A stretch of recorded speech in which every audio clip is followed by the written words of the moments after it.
जय हिंद प्यारे साथियों, पिछले क्लास में हम लोगों ने बायोलॉजी के 50 क्वेश्चंस को कंप्लीट कर लिया है। आज जो है हम लोग 51 नंबर क्वेश्चन से देखने वाले हैं।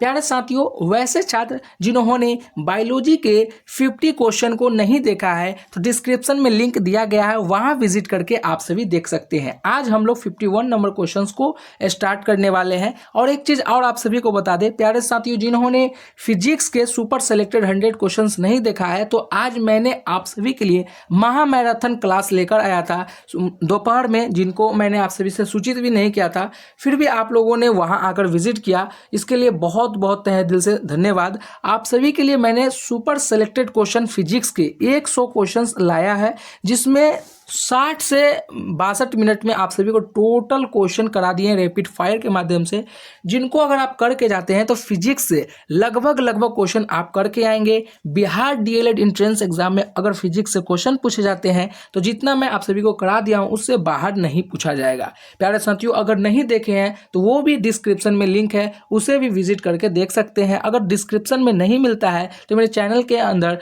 विजिट करके भी आप लोग देख सकते हैं। चलिए 51 नंबर क्वेश्चन से स्टार्ट करते हैं बायोलॉजी के। एक चीज और आप सभी को मैं बता दूं प्यारे साथियों, आप सभी के लिए मैं लगातार सुपर सेलेक्टेड क्वेश्चन 100 का सीरीज चला रहा हूं, जिसमें फिजिक्स कंप्लीट हो गया है। आज जो बायोलॉजी है 51 से लेकर 100 तक का कोशिश करूंगा कि आपको कंप्लीट कर दूं। उसके बाद कल पॉलिटिकल साइंस से स्टार्ट करने वाला हूं और 30 तारीख से पहले आपके सारे सब्जेक्ट के सुपर सेलेक्टेड क्वेश्चन का मैं वादा किया हूं, तो वो करके ही रहूंगा। थोड़ा सा मेरा स्वास्थ्य खराब है, फिर भी मैं आप सभी से कोशिश करता हूं कि हमेशा आप सभी के लिए सुपर सेलेक्टेड क्वेश्चन का, मोस्ट इंपॉर्टेंट क्वेश्चन का जो है सीरीज चलाते रहूं, जिससे आपको बहुत बहुत फायदा हो। प्यारे साथियों, आप सभी के लिए मैं इतना कर रहा हूं। आप सभी से एक रिक्वेस्ट है कि इस चैनल पर पहली बार आए हैं तो इस चैनल को अवश्य ही सब्सक्राइब कर लें और साथ ही साथ शेयर भी कर लें। क्लास अच्छा लगे तो एक लाइक कर दें, जिससे आप सभी के साथ साथ मुझे भी जो है मनोबल बढ़े। चलिए पहला प्रश्न, सवाल नंबर 51 मेरे प्यारे साथियों, आप सभी से क्या कहा जा रहा है?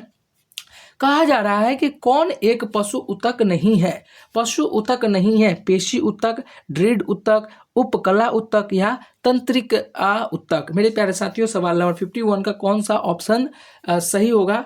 पशु ऊतक नहीं है तो कौन नहीं है पशु ऊतक? तो वह दृढ़ ऊतक जो है पशु ऊतक नहीं है। सवाल नंबर 51 का जो राइट ऑप्शन होगा वो हो जाएगा बी।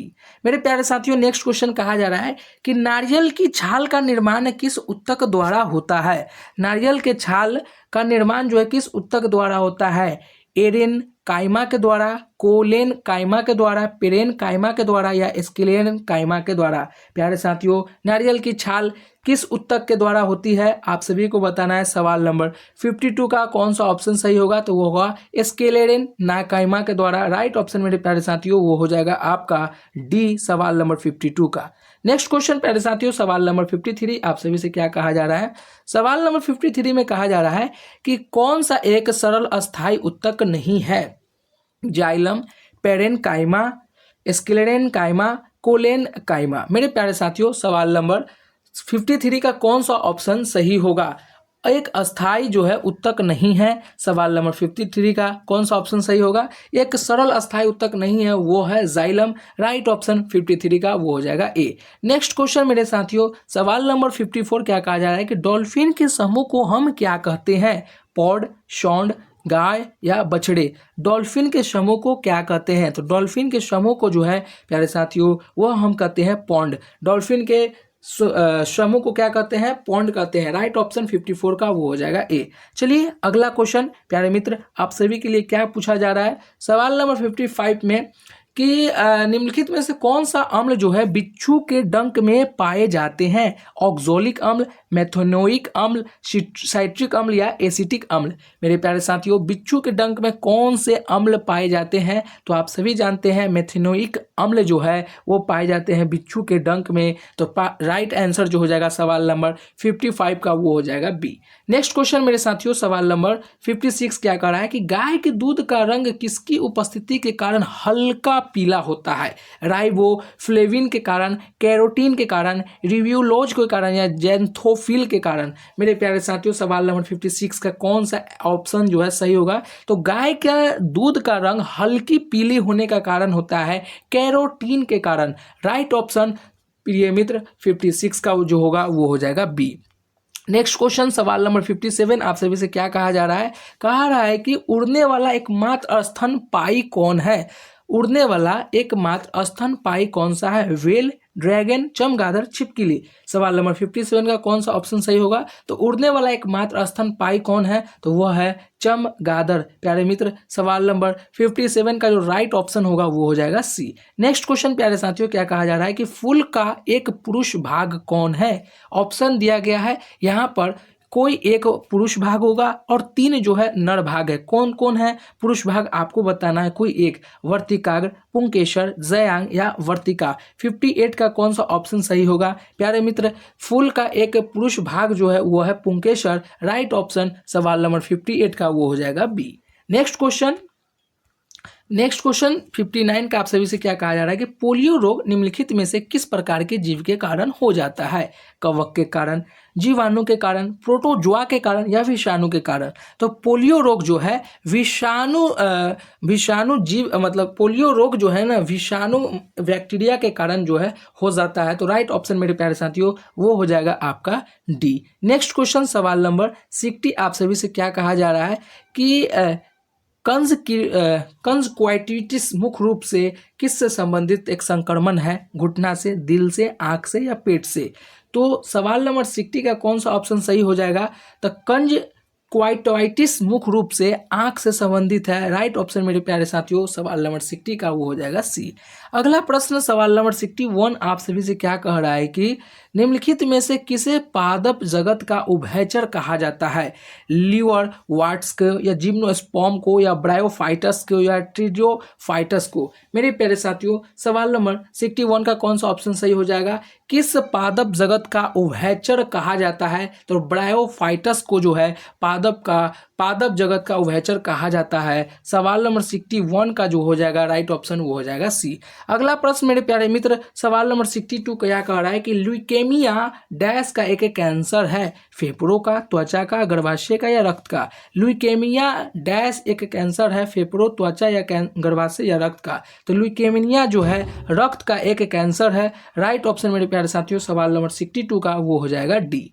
अगला प्रश्न सवाल नंबर 63 आप सभी से क्या कहा जा रहा है कि एक स्वस्थ व्यक्ति के रक्त के प्रत्येक डैश मिलीलीटर में 12 से 16 ग्राम हीमोग्लोबिन होते हैं? 1000, 1 लाख या 100 या 1000। आप सभी को बताना है कि एक स्वस्थ व्यक्ति के रक्त में प्रत्येक मिलीलीटर में 12 से 16 ग्राम हीमोग्लोबिन होते हैं। कितना मिलीलीटर में 12 से 16 ग्राम हीमोग्लोबिन पाए जाते हैं आप सभी को बताना है।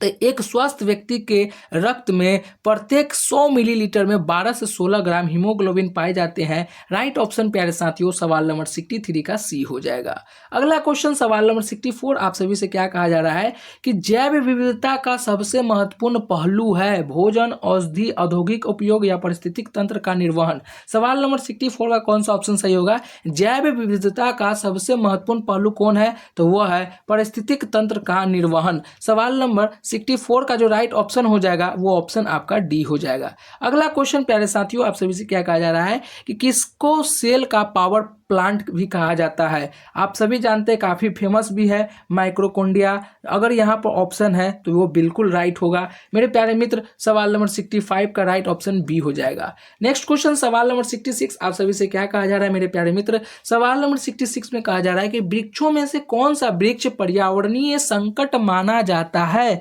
बबुल को, अमलतास को, नीम को या यूकेलिप्टस को। तो वृक्षों में से कौन सा वृक्ष पर्यावरणीय संकट माना जाता है? तो वो है यूकेलिप्टस का। राइट ऑप्शन मेरे प्यारे साथियों वो हो जाएगा डी। सवाल नंबर 67 क्या कह रहा है आप सभी से कि परजीवी गाय रोजी के दूध में मिलने वाला प्रोटीन है? मानव अल्फा लैक्ट एल्बुमिन, मानव बीटा लैक्ट एल्बुमिन। ऑप्शन सी कर रहा है मानव अल्फा ग्लोब्यूलिन, मानव बीटा ग्लोब्यूलिन। राइट ऑप्शन सवाल नंबर 67 का कौन सा हो जाएगा?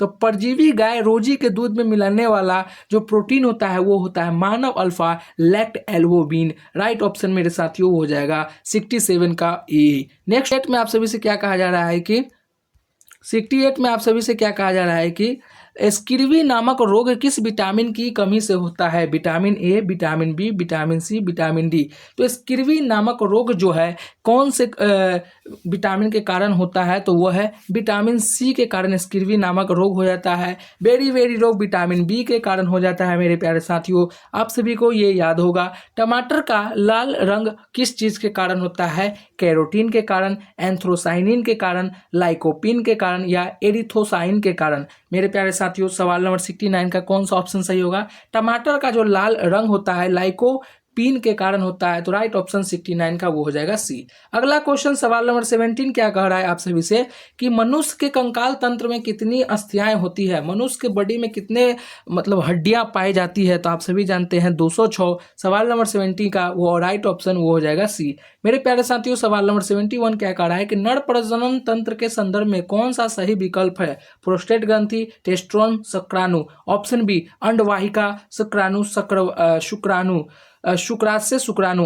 ऑप्शन सी कर रहा है विशिशन, अंडवाहिका, प्रोस्टेट ग्रंथि। ऑप्शन डी कर रहा है शुक्राशय, गर्भाशय, टेस्टोरोन। तो मेरे प्यारे साथियों सवाल नंबर 71 का राइट ऑप्शन होगा नर प्रजनन तंत्र के संदर्भ में सही विकल्प होगा प्रोस्टेट ग्रंथि, टेस्टोरोन और उसके बाद शुक्राणु। राइट ऑप्शन सवाल नंबर 71 का वो हो जाएगा ए। अगला प्रश्न सवाल नंबर 72 आप सभी से क्या कह रहा है कि किस मिट्टी में कोशिकाएं सबसे अधिक प्रभावशाली होती है? चिकनी में, पांसू में, बलुई में या लोमी मिट्टी में? तो आप सभी जानते हैं कि चिकनी मिट्टी में जो है कोशिका सबसे अधिक प्रभावशाली होती है। राइट ऑप्शन सवाल नंबर 72 का वो हो जाएगा ए।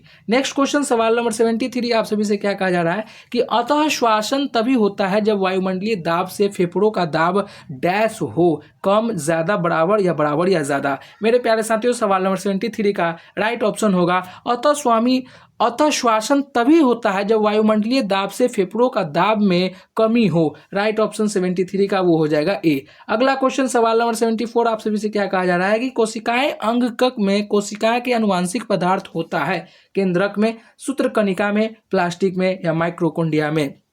सवाल नंबर 74 का कौन सा ऑप्शन सही होगा कि किसके के कोशिकाएं अंगक में कोशिकाएं के अनुवांशिक पदार्थ होता है? तो वह है केंद्रक में। राइट ऑप्शन 74 का वो हो जाएगा ए। अगला क्वेश्चन सवाल नंबर 75 और यह क्वेश्चन को अंत क्वेश्चन मैं करना चाहूंगा क्योंकि नेक्स्ट अगला बार में हम लोग 25 जो क्वेश्चन बचे हुए हैं नेक्स्ट पार्ट में आप सभी को वो कंप्लीट कर देंगे प्यारे मित्र। और आप सभी से एक रिक्वेस्ट है कि इस क्लास को ज़्यादा से ज़्यादा शेयर करें ताकि लगभग भाई बहन को लाभ हो सके। नेक्स्ट क्वेश्चन प्यारे मित्र कहा जा रहा है आप सभी से कहा जा रहा है कि मस्तिष्क ज्वार किस जीवदेह के कारण हो जाता है? कुत्ता, कबूतर, जीवाणु या सूअर से? तो मस्तिष्क ज्वर जो है जीवाणु जीवदेह के कारण होता है। राइट ऑप्शन 75 का वो हो जाएगा बी। मैं अलविदा लेता हूं प्यारे मित्र, नेक्स्ट क्लास में आप सभी से फिर मिलता हूं, जब तक के लिए जय हिंद।